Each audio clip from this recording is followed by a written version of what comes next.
Olá, pessoal. Bom dia, boa tarde, boa noite. Tudo bem com vocês? Nós estamos aqui para mais um vídeo do nosso canal YouTube 50 anos e mais. Eu sou Nilce da Silva, estudiosa das questões do envelhecimento, e hoje a gente vai começar com uma série de entrevistas. Mas aproveita aí, já dá um like no nosso vídeo e inscreva-se no nosso canal. Essas entrevistas têm como objetivo, assim, conversar com as pessoas de 50 anos e mais, como que elas estão vivendo o processo de envelhecer. Como que está sendo para elas? Fácil, difícil, onde que é legal, ou é só chato?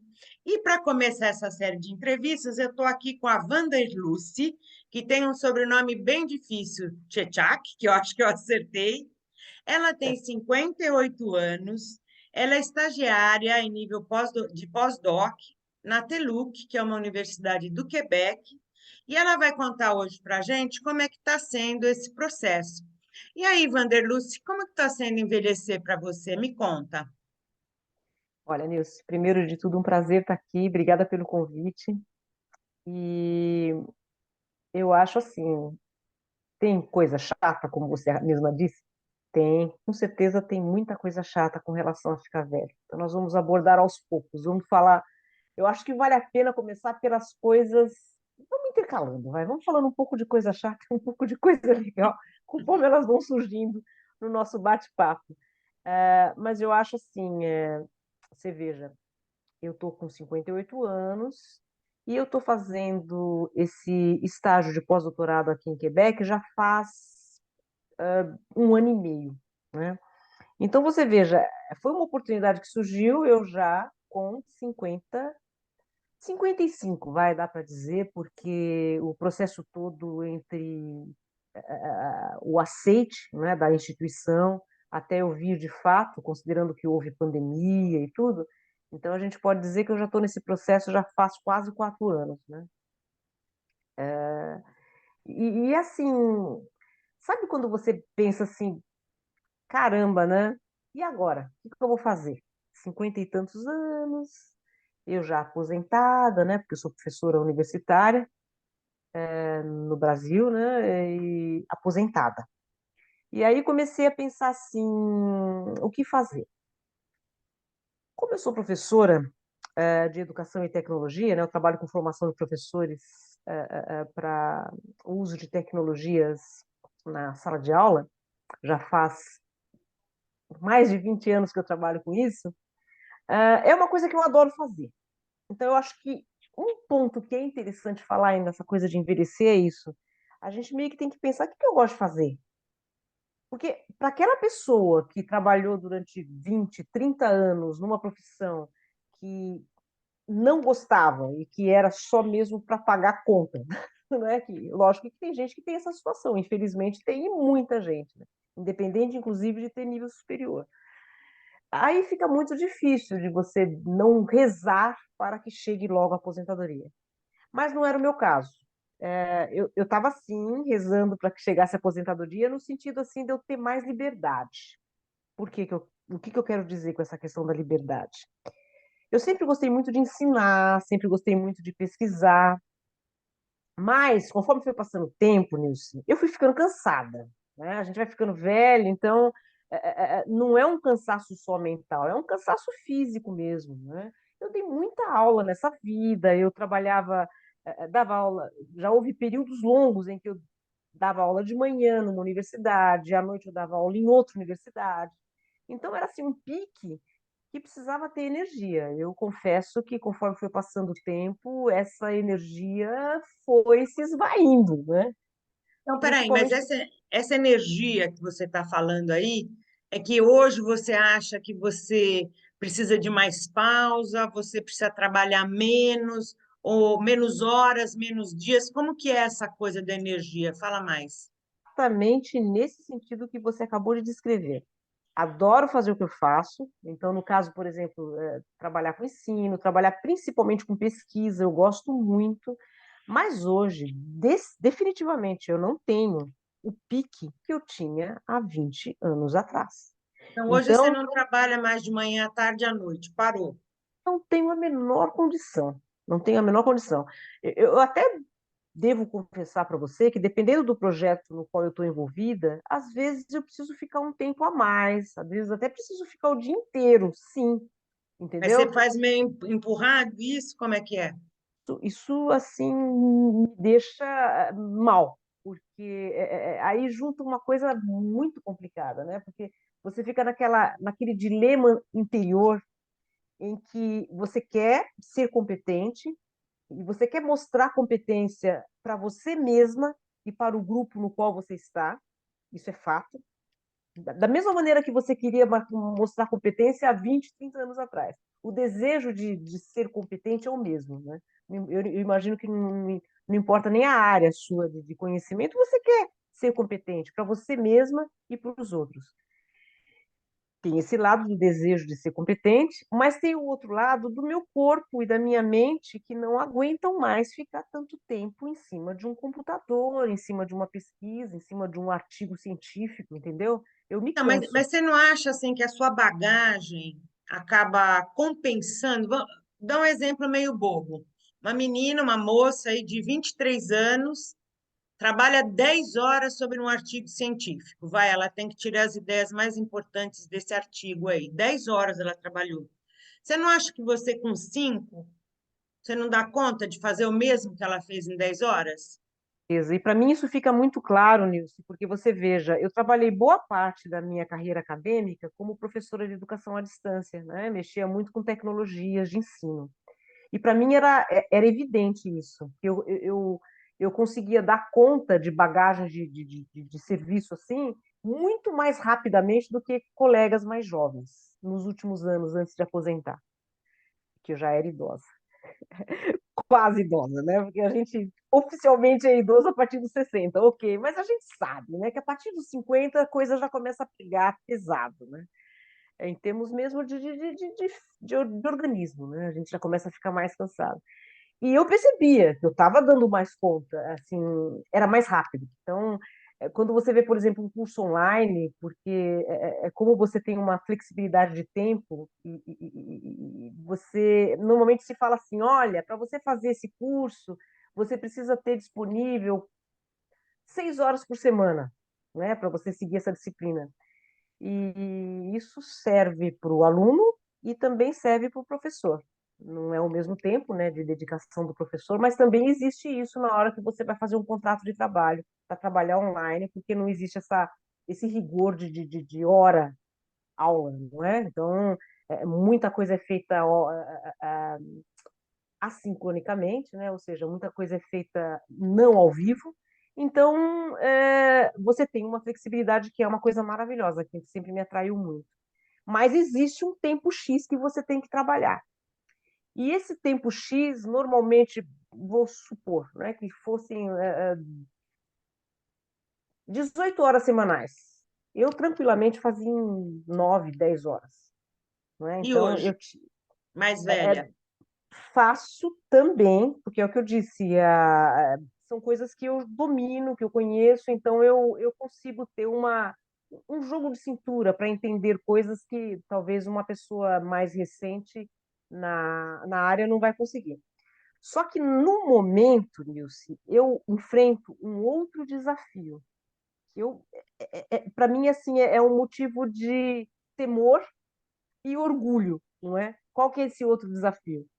Eu estou, enquanto pesquisadora, numa língua estrangeira, né? Então, eu pesquiso em francês, e eu pesquiso em textos em português, textos em francês, textos em inglês, e eu tenho que dar um resultado em francês. E não é a minha primeira língua. Minha primeira língua é português, não é? É difícil para mim? É muito difícil. Embora eu tenha estudado muito francês, né? Porque eu fiz graduação em francês na letras, né? A minha área de graduação é letras, eu fiz francês, mas definitivamente o francês que eu aprendi na escola, na universidade, não dá conta da vivência que eu tenho da língua aqui. E Então, isso é mas um então, desafio. peraí, o seu recado assim seria para ir fazer um pós-doc mais jovem, ou você aposta que a sua idade é uma boa idade para fazer um pós-doc? Como que você vê tudo isso? Eu acho assim, a pessoa tem que estar disposta a enfrentar um desafio, tá? E Independente da isso idade. independente da idade, não é? E o que eu acho que fica claro para a gente que tem mais de 50 é que esses desafios, em certa medida, eles ficam maiores. Por quê? Porque, por exemplo, essa questão da língua é um desafio que é novo. Então você pensa, se eu tivesse 30, seria um desafio? Seria um desafio também.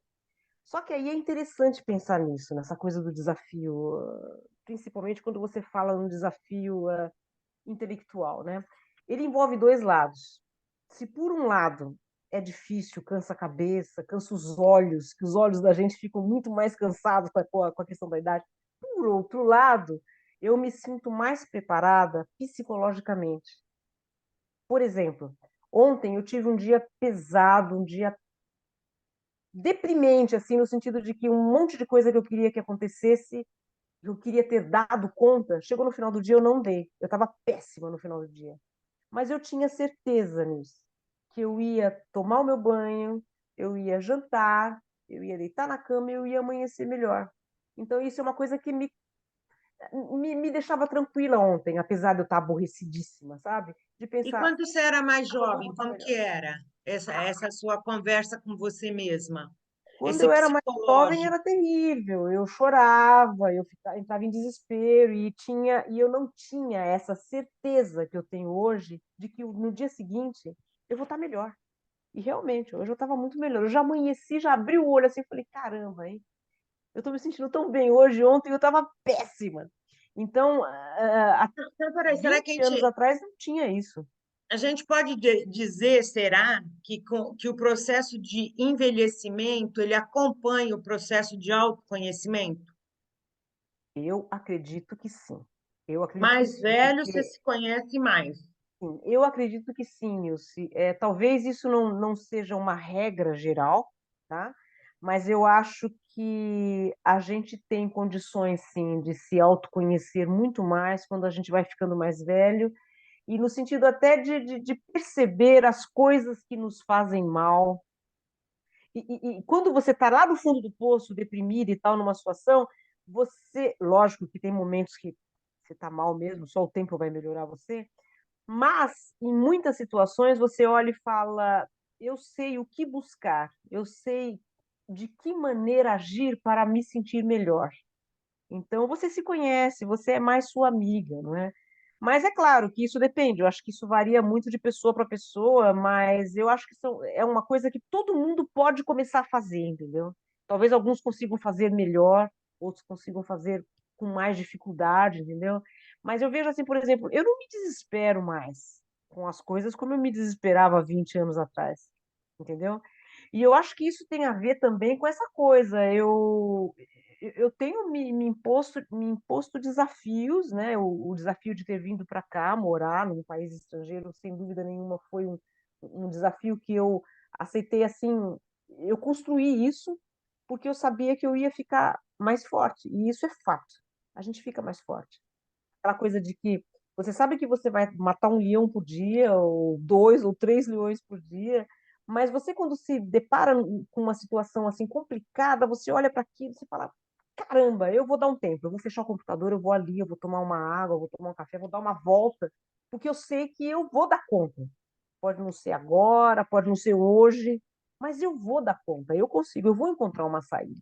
Eu tenho essa certeza, entendeu? Eu acho que isso não tem preço, é uma coisa que vem com a idade. Bom, e aí, para a gente encerrar, né? Porque o nosso canal assim faz vídeos curtos, né? A gente poderia, eu sei que ficar aqui horas conversando, né?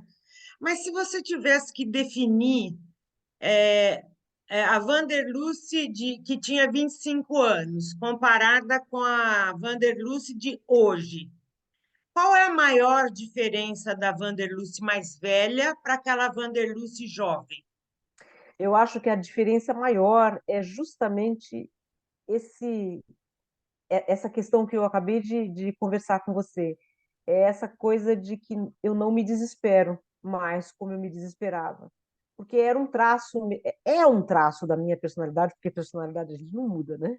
É um traço da minha personalidade, ansiedade, esse desespero de querer dar conta, de querer mostrar que é capaz. Isso é uma característica minha, sempre foi, não é? É um traço da minha personalidade. E com 25 anos atrás, eu entrava em verdadeiro desespero, e o desespero é aquela coisa, é como alguém que está se afogando, né? Quanto mais você fica desesperado, mais você se afoga. E eu ia me Exato. afogando, ia me afogando. Dava conta das coisas? Eu dava. Mas eu demorava muito mais tempo. Agora não. Por quê? Porque eu demorava muito mais tempo para me equilibrar, acreditar em mim. E hoje não, hoje esse processo é mais dinâmico. Eu aprendi a tirar um sarro de mim mesma, sabe? Diante de alguma situação assim que eu estou perdida, que eu estou sem saber nada, né? Imagina, acontece. Tem hora que você pega assim um texto e fala, sou uma burra, não sei nada disso aqui. E aí depois eu mesma falo para mim mesma, você não é burra nada, você sabe que você não é burra, você vai dar conta. Tá, E muita então conversa, então. muita conversa comigo mesma e eu me acalmando, porque eu acho que não tem ninguém melhor para acalmar a gente do que a gente mesmo, né? Porque a gente se conhece. Né? E eu acho que e é isso, é buscar se conhecer cada vez mais, seja por meio de pesquisar mesmo na internet, observar os pontos fracos e observar na internet como é que as pessoas lidam com esses pontos fracos que a gente tem, não é? E são só da gente, né? A gente pensa que são só da gente, mas na verdade não são só da gente. Tem um monte de gente que está vivendo aquele mesmo drama e aí você se olha e você se depara e fala, puxa vida, eu não estou sozinha, né? Então vamos pesquisar, vamos olhar, vamos conversar, né? Vamos ser humilde, né? Porque às vezes a gente fica naquele sofrimento e fala assim, ai meu Deus, que vergonha de falar para os outros que eu estou assim tão mal, que eu estou tão perdida. Não tenha vergonha, sabe? Humildade. Conversa com as pessoas e fala, olha, tá assim, assim, assado. Se abre, seja sincero, né? Que eu acho que as coisas caminham bem melhor do que a gente ficar fazendo de conta que tá tudo bem. Se destruindo por dentro e com um sorriso Criando o no rosto. mito Não, da felicidade, né? exatamente.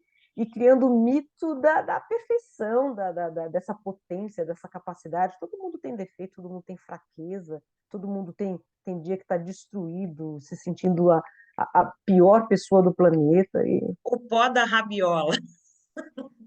pode dar raviola. E no final das contas dá tudo certo, né? A gente é maravilhoso, cada um na sua essência e com seus Não, defeitos. só tem que agradecer aí o seu depoimento, tá? E convidar aí outras pessoas que estão no meu caderninho negro já, né? Para participarem aqui do nosso canal também, falando, assim, para a gente partilhar essas conquistas e essas angústias que vêm junto com o processo de envelhecimento. Obrigada, hein, Vanderluce? Nada, um prazer, Nilce. Um Até grande mais. beijo. Até Tchau. mais.